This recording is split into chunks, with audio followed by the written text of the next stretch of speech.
y'all. Welcome to another episode of When Love Comes, the podcast. I'm your host, April Nowlin. I am a certified relationship coach, and I'm on this crazy mission to help people to heal from heartbreak, to create a life that they love, and to prepare for the love that they deserve. So I'm super excited about this episode. I get to do something that I don't do too much, but I'm really excited.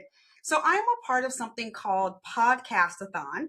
It is an organization that has gathered thousands of podcasters in over 60 countries around the world. And during this week, we are all highlighting specific organizations that are near and dear to my heart. And so I'm so glad to be a part of it. I am very happy and excited to introduce you guys to the organization that I have chosen. It is D Squared Homes for the Homeless. And my guest today is her heart for what she does is unbelievable, y'all. I have watched her grow from I have a dream to this is something I'm thinking about doing to making it happen to seeing not just individuals, but organizations connect with her, support her. And I try to support her as much as I can as well. And so I want to welcome to the show Wante Daly. Thank you. Thank you, April, for having me. And I love that shirt, by the way. Yes. So this is one of the D Squared Home shirts. I think I might have one of the few green ones. Absolutely. But yes, I wear it when I volunteer at Quartermania every year, which is a wonderful event if you are local to the Phoenix or Arizona area. And so, yes, I had to sport my green shirt today. Yeah, I love it. Looks good on you. So, Wante, I want to start, just kind of at the beginning as to why you started D Squared. Okay. So, a couple of years back, my son was diagnosed with paranoid schizophrenia, and doctors said he's never going to work again. And I believe them because they're doctors. Well, a few years later, with support by myself and my family, my son was working. He went back to school. Like he was doing all the things that doctors said he would never do.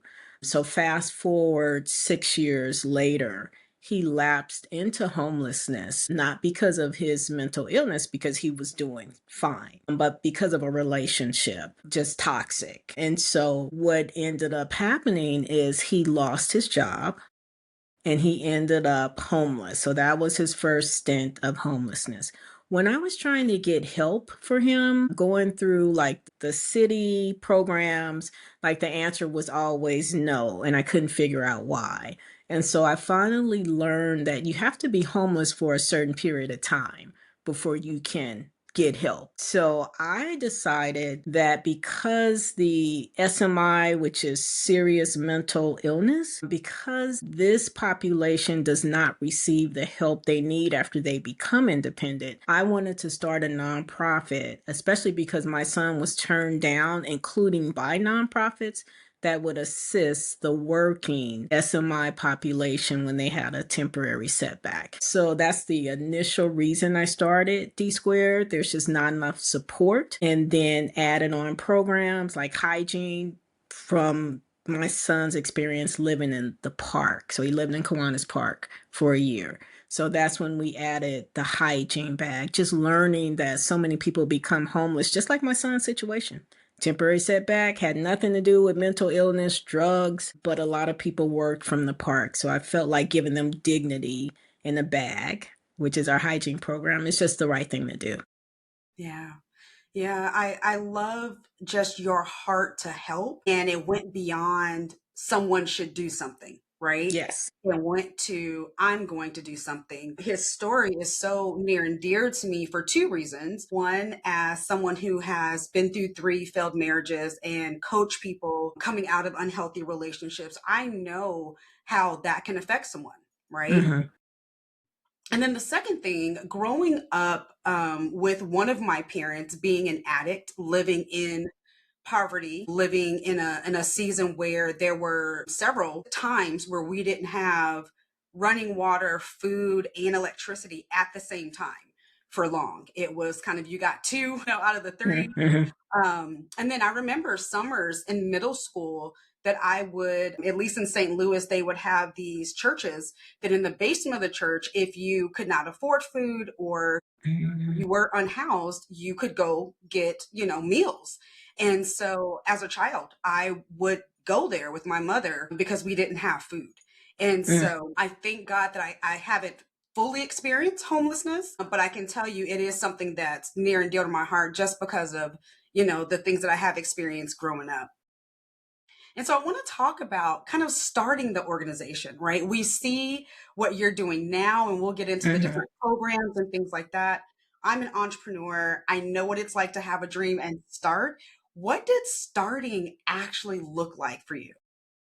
Okay, so it's really a funny story because A, I was scared to death. B, I was just like, I didn't want to do it.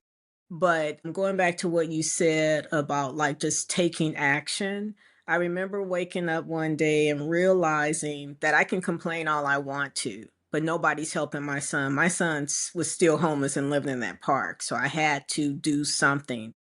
And I attend Faith Christian Center. And at that time, I was in a small group. And in the small group, one day it was just myself and the group leader. And I mentioned to her, I really feel like I need to do something about like my son's situation, but not just for him because it was bigger than him. And I was like, I really don't know what to do. I'm working 3 jobs. How can I take off a job? And, what if I can't pay my mortgage, can't pay my rent, can't like all these things. And she told me, I will never forget, if you step out on faith, God is going to provide the people and the resources you need to do what you need to do. And you're not going to have to worry about those things. And so, I did. I don't want to make it sound easy because that was still something I had to believe myself, and I was still fearful because I was divorced. And so always wanted to, be in a position to help my children. So decided to just say yes. And I just started asking people about nonprofits. And it was a financial analyst in the department that I worked in. And so I asked her about it, and she told me about nonprofits, how to start one. And I remember when she said, okay, you need a president, a treasurer, and a secretary. And I was like, how am I going to find these people? And I can't even pay them. Like, who's going to sign up for that? And so it was really scheduled. And then I Googled how to start a nonprofit. When I say I knew nothing, I knew nothing. And so just started talking to my neighbor. So my neighbor became my president. The financial analyst became the treasurer. And literally, it is as the group leader said, step out on faith, and God will provide the people and the resources. And I've never had to worry about paying my rent, even though I stopped working the job because I couldn't do it all. So, yeah. Right, Yeah. right. I love how God honored your dream, but then he also honored your actions. And Yes. I always encourage people when they share their big dreams or, business ideas and things like that. And you're right. So many times I think people wait until all the pieces fall into place or Hmm. seemingly, right? All the pieces Yes. and then they step. And unfortunately, that's just not how faith works, right? Correct. Right? Faith without works is dead. It reminds me of when I was a kid, I wanted to be Indiana Jones. Um, right? Right? Because I just wanted to take the adventures and all the things. But in one of the movies, I think it's the one where he's trying to find the Holy Grail and his father has been shot and he's got to get it so that his father can be healed. He gets to Yes. this place where it tells him to kind of walk across this cavern, but he doesn't see a bridge, right? It's just like this open, hole. And he's like, what do you mean? And so he's like, all right, I'm just going to step. And when he steps, he realizes there was a bridge there that he couldn't see. And I Mhm. feel like when we have those big dreams inside of us, that sometimes we just need to take the first step. Because I remember thinking, I have to take the first step and give God something to work with. Because if I'm not doing nothing, He can't do anything. Come but I on. have to step out and start taking action so that he can guide me. Yeah, yeah, I love it. So share with us the different programs that you offer. And I know that you didn't start with all of this, right? So Oh, where no. did you start, and then what have you grown to offer over the years?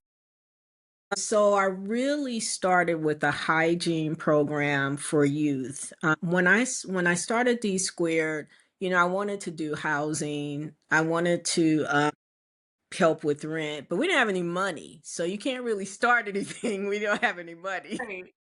So we really started with a youth program in hygiene bags because, like I said, I saw people working in the park who were homeless. And so a friend of mine started the hygiene program in her house. She had 3 children.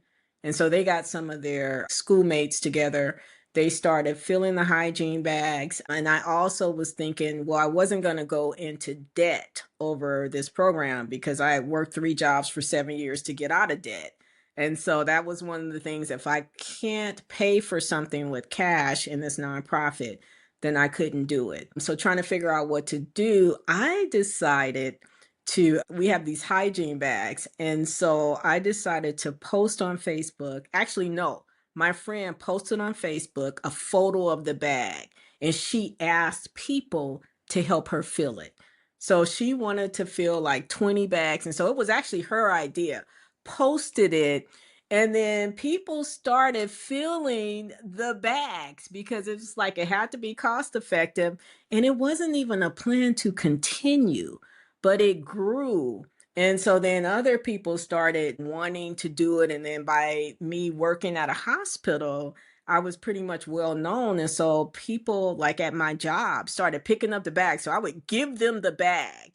They would take it home and they would fill it for us. And so literally that's where we started. After that, I met a woman in the park who was homeless, and she was the first person I met that worked. Like she had a job. So we were in Kiwanis Park. She got a job at Denny's. I got some donations for her. We bought her a Denny's uniform, got her a bike. She was riding her bike to like it blew my mind because everything I thought about homelessness was wrong.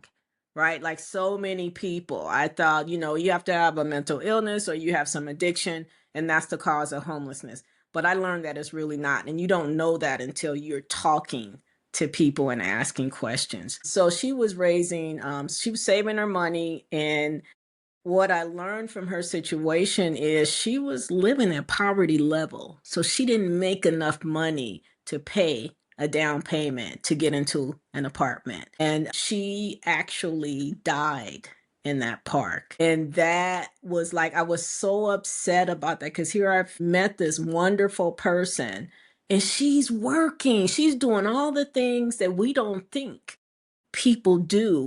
And she didn't have the money to move in. And so, because I didn't have the funding for transitional housing, because housing is a huge campaign, that's when I decided, well, what if we start paying the move in costs for people who are homeless when they're working, they found a place to stay, all that, because we don't find housing.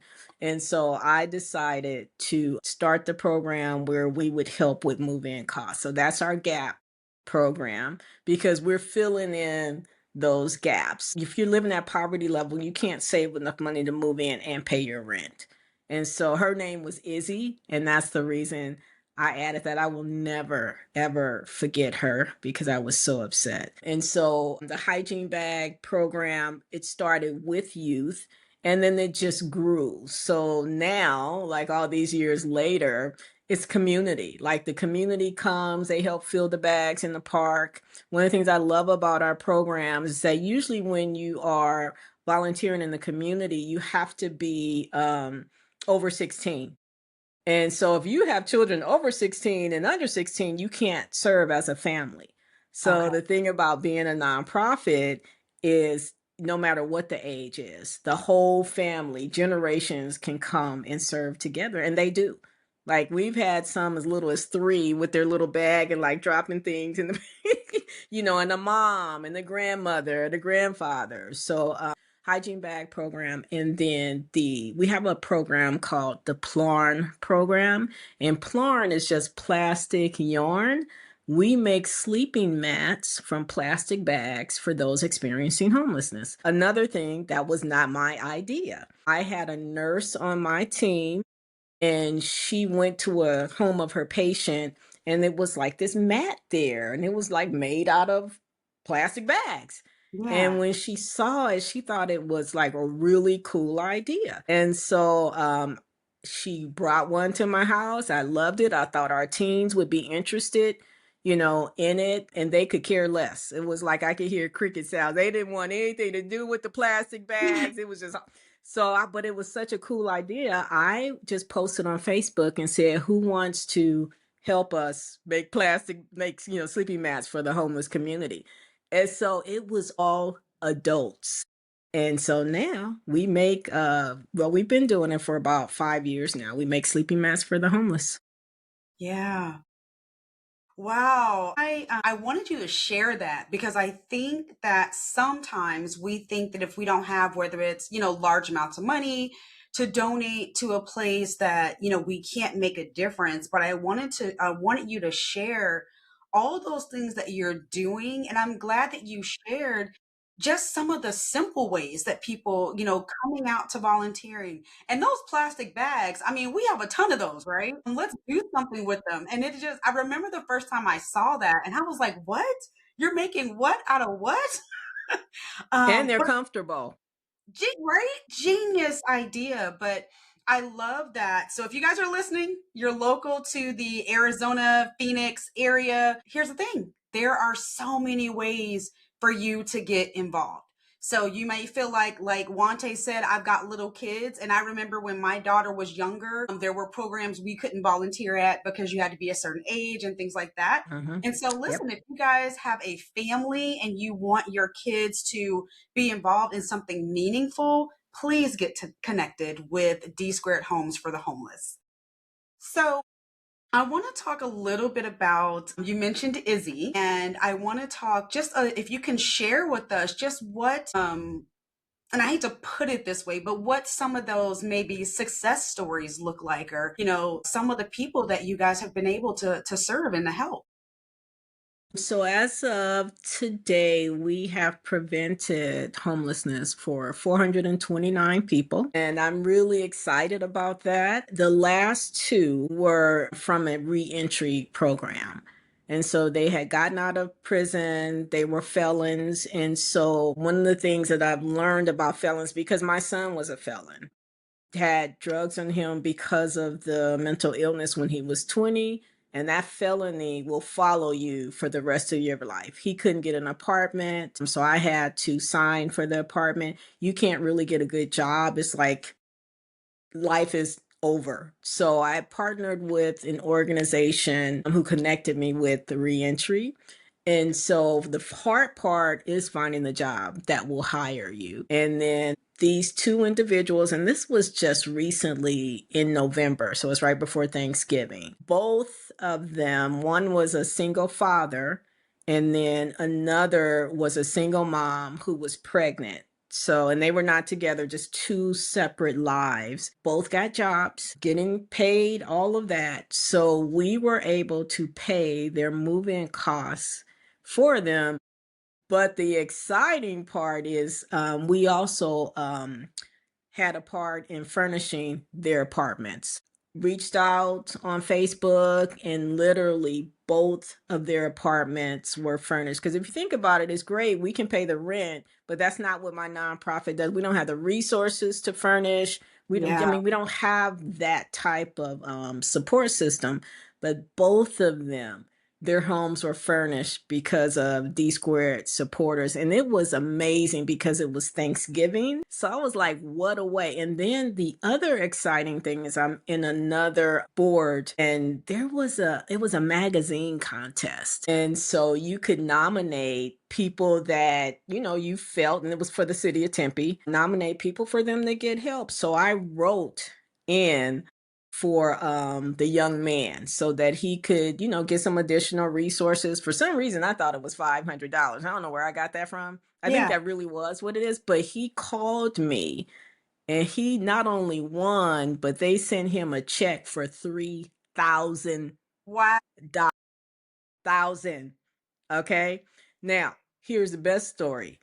He had gotten laid off from the job that he had when we helped pay his rent, but we only helped once, so I couldn't do anything else to help him. But that's just how God works, right? So he couldn't pay all his rent. He had gotten another job, but he was still going to be behind. So not only did he get his rent paid, he was also planning to buy a car to help him get around. So I mean, those are the most exciting stories for me. Yeah. You got furniture. I mean, $3,000. Come on. Come on. I mean, that is awesome, and I wanted you to highlight that because I know sometimes when we see different charities or nonprofits and things you hear in the news, sometimes you ask yourself, are they really helping? What are they Yeah. really doing? And so I'm glad that you gave us that number of the over 400 people. I mean, just think about that, over 400 Hmm. people Hmm. that you help to prevent them from living on the streets. Like that's Yeah. huge. Yeah. That is huge. And I know it's just a small portion of that population, but that's over 400 lives that you Yeah. have changed. And I don't know if Yeah. you feel the magnitude of it, but that is awesome. Coming from, I really want to do something to help my son and this population Yeah. to now years later, hundreds of people. And so once again, I wanted to highlight that because for those of you guys who are listening, I want you to know that Wante is making a difference. She ain't just collecting money. She's not just, she's making a difference in their lives, in their families' lives, and in this city and in this state. So just so honored, to know you and to know this journey with you.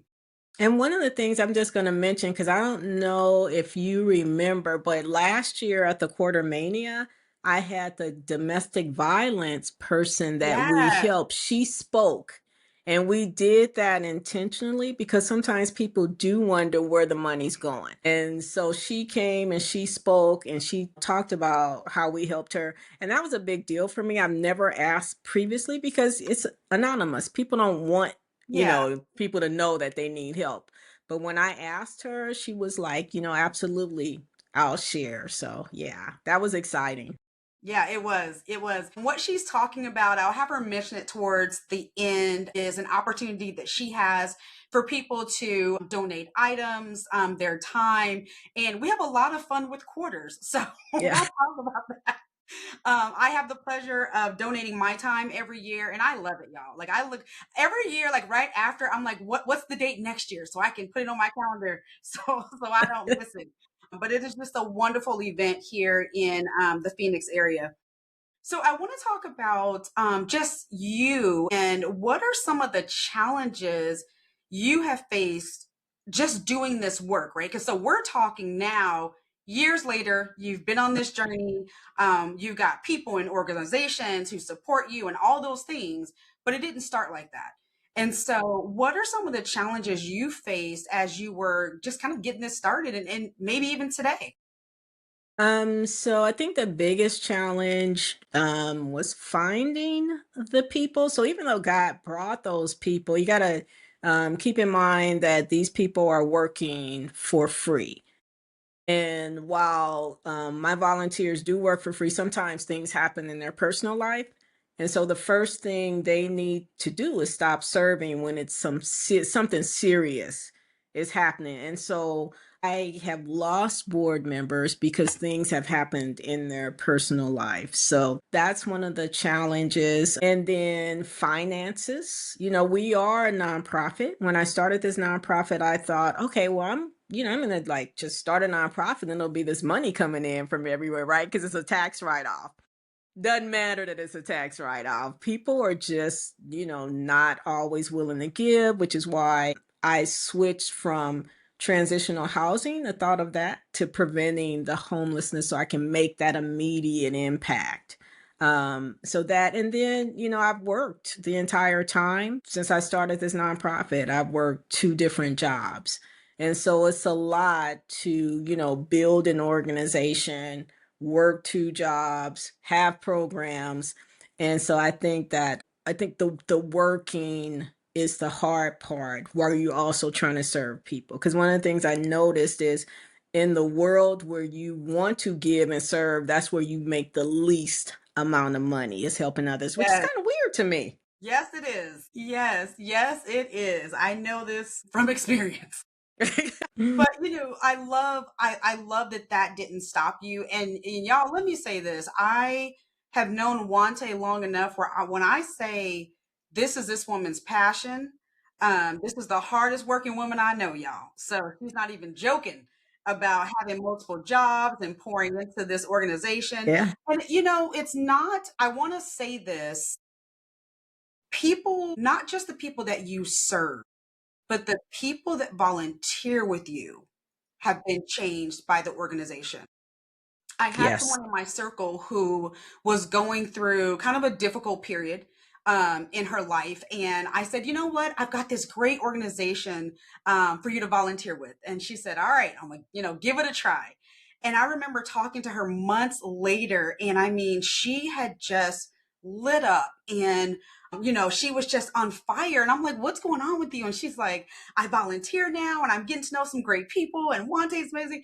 But so I want you guys to know that Wante is not just affecting the homeless population, she is affecting the volunteers that choose to partner with her. So this is an organization where you're simply giving, giving, giving. I guarantee you that when you partner with her, you're going to get something else out of it, whether it's meeting someone, being blessed by Wante, but it's not an organization where she's just taking, taking, taking. She is pouring so much into the people that serve with her. So thank you for that.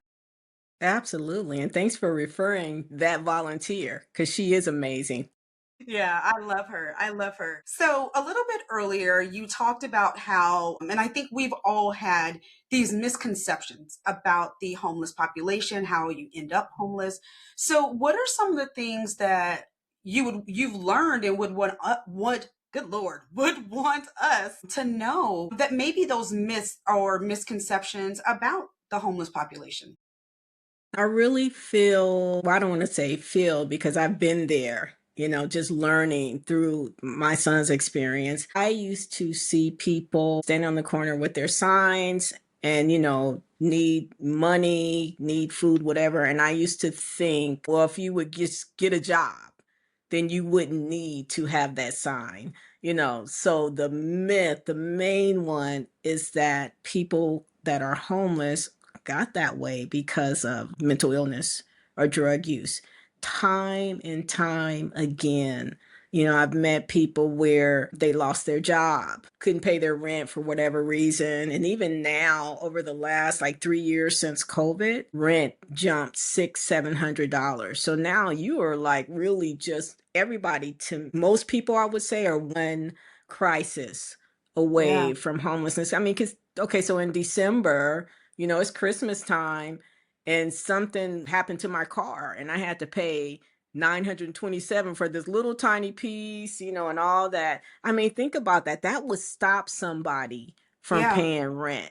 I'm blessed where I didn't have to decide whether I needed to pay my rent or get my car fixed. But this is the type of things that's causing people to become homeless. Just, and yeah, obviously, when rent jumped here in Arizona, $700 a couple of years ago, we didn't get raises to go along with that jump. So I right. would say that that myth is that homelessness comes from a mental illness or homelessness. But I will also say that something I learned from my son being homeless from that year is not to judge, because guess what? If I'm living out there on the street and nobody's helping me and I have no hope, I might need to do some drugs to numb the pain. Yeah, Or that mental illness might come from just living out there. I mean, I never forget this woman we met at a hygiene bag field. She was pregnant and she looked like she was about 9 months. And I said, well, I was like, well, how many months are you? She wanted one of the sleeping mats. And she said, I don't even know, but I'm just always pregnant. And so just from talking to her, I could tell she had a mental illness. But I mean, think about that. Women are out there and they're getting abused, and just, it's just a horrible situation. But like, if I had a tagline, it would just be like, homelessness is not what you think. Yes. Yes, yes. I have just through following you and other resources that I've followed, have just learned, like you said, that so many people are just one crisis away. Hmm. Yep. And even thinking about, like you said, the rents and the cost of living. My daughter will be graduating high school this year, and we talked about, yay! I know I'm very excited for her. But we just kind of talked about the future, right? And her getting an education and what that looks like and being able to support herself. And I'm like, man, when I was 18, I had a studio apartment for $275 a month. That does Hmm. not exist anymore, Hmm. right? Because Hmm. she's talked about wanting to, live on her own and all these things. And I'm like, well, babe, let's talk about, what that looks like in today's world. And it is just so very different. And like you said, just the increase in expenses, paychecks haven't kept up with those Right. increases. And Right. so I can only imagine that there are more and more people, unfortunately, becoming part of the homeless population, like you said, for one car repair or having to switch a job and not having, the down payment for an apartment or, whatever that looks like. And one of the things that I've been listening to in the news is we are averaging in Arizona about 8,000 evictions per month. Per month. That is crazy. So, yeah, it's a totally different world. It is very different. And this is why, you guys, the work that Wante is doing is just so important. This people need it, right? It's not a luxury. It shouldn't be a luxury to have a roof Right. over your head, to have a safe, clean roof over your head. Right. So I want to just kind of talk about what might be next for D Squared. So, as you know, last year my son was killed. And what I didn't know is that he had lapsed into homelessness again. And I have just like supported him for the like 6 7 years, getting a job, losing a job, but he always wanted to work. I'd pay the rent when he couldn't, but he always wanted to work and was taking care of himself. And so one of the things that really bothered me about his death is the fact that he had become homeless again, but then he has his diagnosis of schizophrenia, but never received any disability. So he was diagnosed 17 years ago, but never received any money. So I helped pay, through my retirement and tried to go to court, went about 4 times. And I remember the judge saying, well, as long as you can push a broom, you can work. And that always stuck with me. And so when my son passed, I was thinking, why is that judges, are making they're making these determinations? Why is it that my son couldn't get disability and other people can?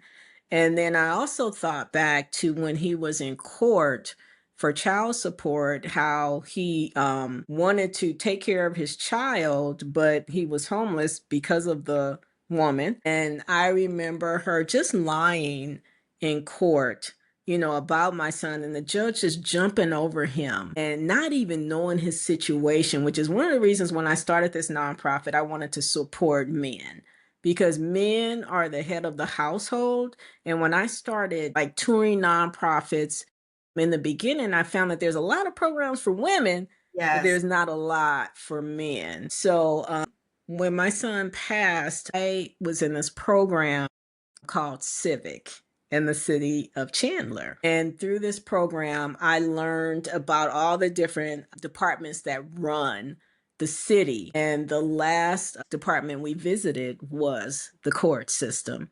And so I found out that a justice of the peace, you do not need a law degree.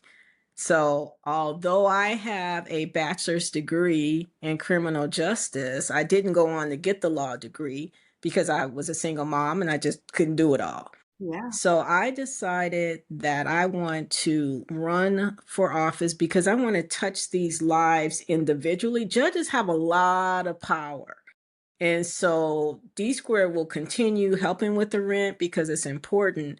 But when I sat in those courts and watched the judges, they invited me to sit in, I saw how you can touch these individual lives. Like just like my son, you can connect them with resources, like you really can help them. So what's next for me is becoming more involved and running for office in honor not only of my son, but my family legacy, because mental illness does run in my family. My son is not the only person that has it. And so I feel like God put me here to make that difference in the lives of the SMI community. And so I need to take care of that. D Square was a stepping stone to get me where I need to go. So that's next. Absolutely love it. I love just seeing the evolution of where you started 6 or 7 years ago to where you are now, who you are now. And I just want to say thank you just for allowing God to use you, right? I'm sure 6 years ago, running for what? Doing what? What? Like that may not have been on your radar, right? Mm-mm, Right? mm-mm, never. But God knew. He knew who needed to have you where. And I just believe that this next step that you are trying to take is going to just open so many more doors for you to make an even greater impact. So I just appreciate you being here. And so as we close, let us know, where can people go to donate? Like I said, I'm excited about being part of Podcastathon because there are people in over 60 countries participating. So my prayer is that this episode will go far and wide. So where can people go, whether it's to donate, to volunteer? What can people do to support? So they can go to my website and it's D squared, the number four, homeless.org. So DSQUARED, the number four, homeless.org. And then they can see our programs there and they can hit contact us and let me know what they're interested in. All the emails come to me directly. And I also have to give a plug about donations. We are also a qualified charitable organization. So in Arizona, if you owe tax money, instead of giving it to the man, you can donate that money to a qualifying charitable organization. And we are. So D Squared Homes for the Homeless, you can donate. I believe it's like up $475 for singles and like a little over 900 for the married couples. And that money can come back to the nonprofit instead of giving it to the state. And we love money. So, yeah. Yes, yes. So listen, you guys, there are so many ways to get involved. Also connect with D Squared on Facebook, on Instagram. Mhm. She posts a lot, not just about opportunities to participate, but she posts about things that they're doing in the community. You know, it's a great way to stay connected. And so my prayer is that as you guys have listened to this episode, that you will take action, whether that is volunteering in person, donating your money, whatever that may look like. Because once again, this is an organization that clearly, you guys, are changing lives. So, Wante, I just want to say thank you again for being on the show. Thank you for having me and for volunteering. Yes, yes. And now that my daughter's graduating, I want to do more. It's so funny because I get the emails, your monthly newsletter. So that's another thing, guys. Sign up for the her monthly newsletter because she keeps you just abreast of everything going on, different programs, different ways to connect. But when I get them, almost every time something comes up, I'm like, oh, basketball. Oh no, wait, basketball. So I'm excited to be able to do more in the future as well. So, listen, y'all, I am just thrilled to once again be able to have this episode. I know it's a little bit different from what I've done in the past or what I normally do on the podcast, but I wanted to take this opportunity just to support Wante to support D Squared, because once again, it is an organization and a person that I believe in. And she's proven that they are doing some great work. If it is your first time listening to the podcast, thank you so much for being here. Go back, listen to season one, listen to season two, because y'all, this is season three, which is crazy. And if you are a regular listener, thank you so much for being on this journey with me. I only asked two things. It's usually one thing, y'all, but I only asked two things today. One, if you enjoy listening to this episode, share it with someone. And then two, connect with Wante. The amount is not too small. Your time, if you've only got a little bit of time, it helps. So share the episode with someone, and then I want you guys to connect with Wante. Go to my website, go to my social media. There's tons of resources, different events coming up so that you and I are ready when love comes. See you next time. Thanks.